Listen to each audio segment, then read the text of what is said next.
اعوذ باللہ من الشیطان الرجیم بسم اللہ الرحمن الرحیم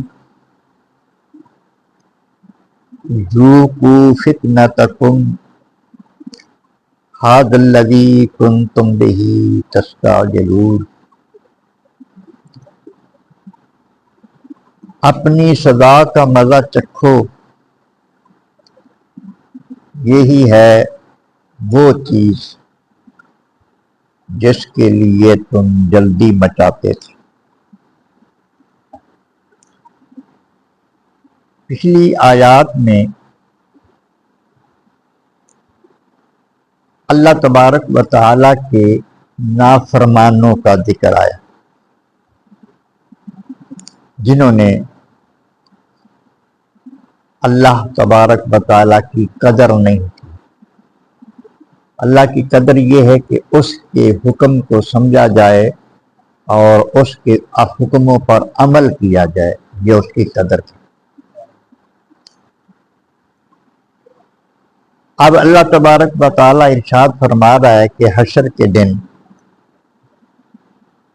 اللہ تبارک و تعالیٰ جب ان کو عذاب میں مبتلا فرمائے گا اور پھر ان سے کہے گا کہ یہ وہی ہے جس کا تم انکار کرتے تھے، اور نبی کریم علیہ السلام سے کہتے تھے کہ وہ آ کیوں نہیں رہا جس عذاب کی ہمیں دھمکی دیتے۔ اللہ فرمائے گا یہ وہی ہے جس کی تم جلدی مٹاتے تھے۔ اس کے بعد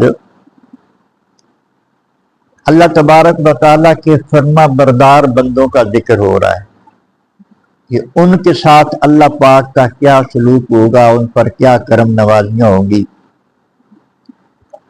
یہ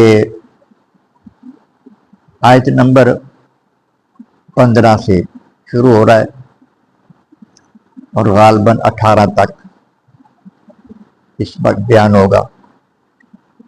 ارشاد فرمایا ان المتقین، بے شک جو پرہیزگاری کا لب لباب یہ ہے کہ اللہ تبارک و تعالیٰ کے ہر حکم کو ماننے والا۔ اس کا عام جو معنی ہے وہ یہ ہے گناہ سے بچنے والا، اللہ کی فرما برداری کرنے والا۔ اللہ تبارک و تعالیٰ کی فرما برداری یہ ہے کہ جس کام کا حکم دیا ہے وہ ہر حال میں کرے۔ اللہ نے بندے کو کسی ایسے کام کا حکم نہیں دیا جو وہ کر نہیں سکتا، جو کر سکتا ہے اسی کا حکم ہے۔ نماز ہر بندہ پڑھ سکتا ہے، نماز کا حکم ہر بندے کو ہے۔ حج وہی کرے گا جس کے پاس پیسہ، جس کو اللہ پیسہ دے گا، حج وہی کرے گا، ہر ایک پر فرض نہیں ہے۔ زکوٰۃ ہر ایک پر فرض نہیں۔ مطلب یہ ہے کہ جو کر سکتا ہے اسی کا حکم۔ اللہ تبارک و تعالیٰ نے طاقت دی ہے، اس کے مطابق پھر حکم دیا۔ تو متقی جو ہے وہ اللہ تبارک و تعالیٰ کی فرما برداری کرنے والا بندہ، ان کے لیے اللہ پاک کا انعام۔ اللہ ارشاد فرماتا ہے فی جنات وعیون، یہ جو متقی ہیں اس روز جنت میں ہوں گے، باغات میں ہوں گے، اور ان باغات میں چشمے بھی جاری ہوں گے۔ باغ بھی ہو، اس میں پانی کے چشمے بھی جاری ہوں، تو وہ باغ بڑا پھلدار بھی ہوتا ہے اور وہ منظر بھی قابل دید ہوتا ہے۔ آخذین ما آتاہم ربہم، بصد شکر لے رہے ہوں گے جو ان کا رب ان کو عطا فرمائے گا۔ یعنی جنت میں جنت کی نعمتیں اللہ تبارک و تعالی ان کو عطا فرما رہا ہوگا، اور یہ اللہ سے خوشی خوشی وہ نعمتیں لے رہے ہوں۔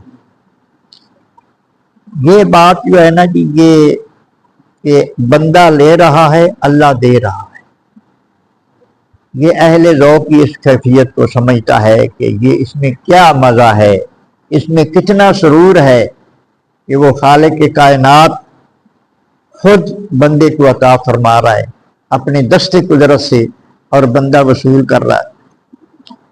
انہم کانوا قبل ذالک محسنین،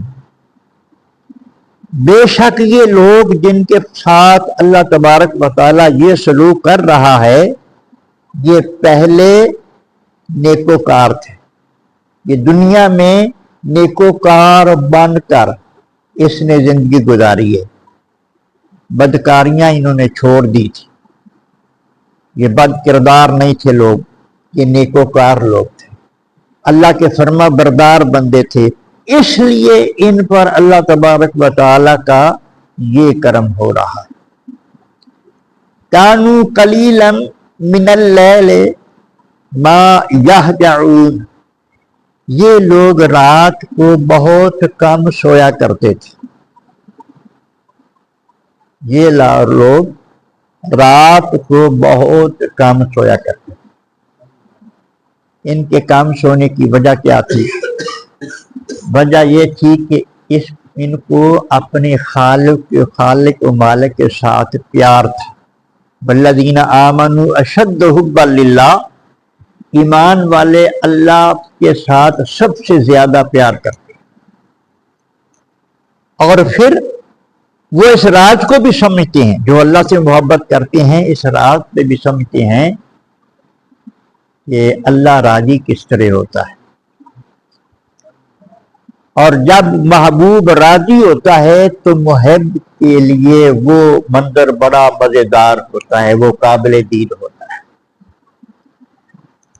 وہ ان لوگوں کو، ان اللہ کے عاشقوں کو یہ پتہ تھا کہ اللہ اس بات پہ راضی ہوتا ہے کہ بندہ اس وقت اٹھ کر اس کی بارگاہ میں پیش ہو جائے جس وقت لوگ سوئے ہوئے ہو۔ رات پوے تے بے درداں نوں نیند پیاری آوے، تے درد منداں نوں یاد سجن دی ستیاں آن جگاوے۔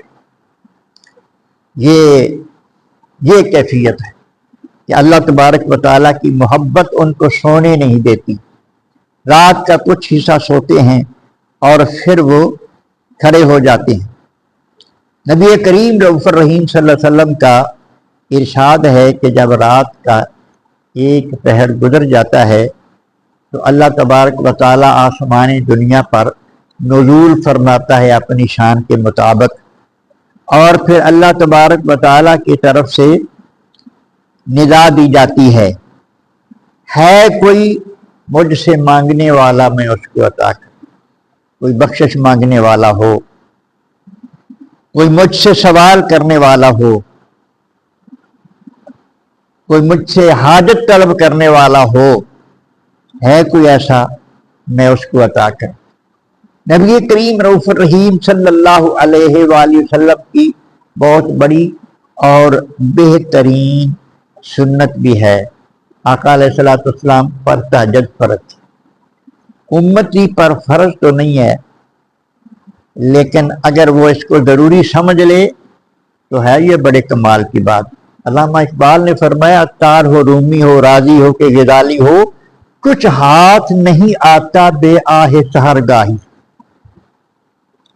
نماز پنجگانہ کی پابندی تو لازم ہے، ہر بندے پر، ہر مسلمان پر ضروری ہے، فرض ادا ہو جاتا ہے، نیکوکاروں میں شمار اس کا ہو جاتا ہے، لیکن اگر اللہ تبارک و تعالیٰ سے تعلقات کو بڑھانا ہو، اللہ کی خوشنودیوں کو مزید سمیٹنا ہو، تو اس کے لیے ضروری ہے کہ وہ پچھلی رات اس کی بارگاہ میں حاضر ہو، پچھلی رات اس کی بارگاہ میں حاضر ہو جائے۔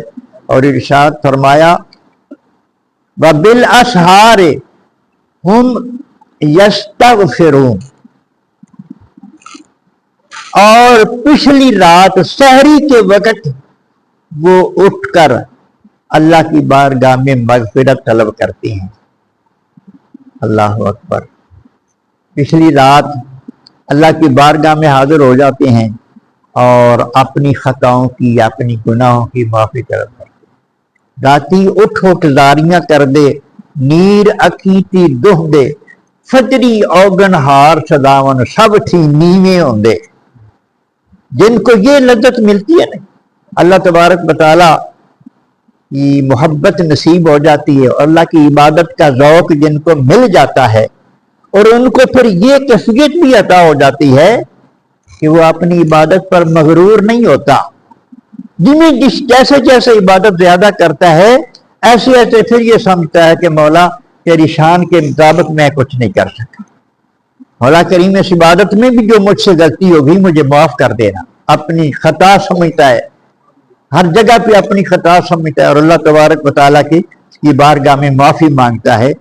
تو یہ ہے اللہ کے خاص بندوں کا طریقہ، اور یہ ہے اللہ پاک کے انعامات جو اپنے خاص بندوں پر فرماتا ہے۔ اللہ پاک ہمیں بھی توفیق عطا فرمائے۔ صلاۃ و سلام علیہ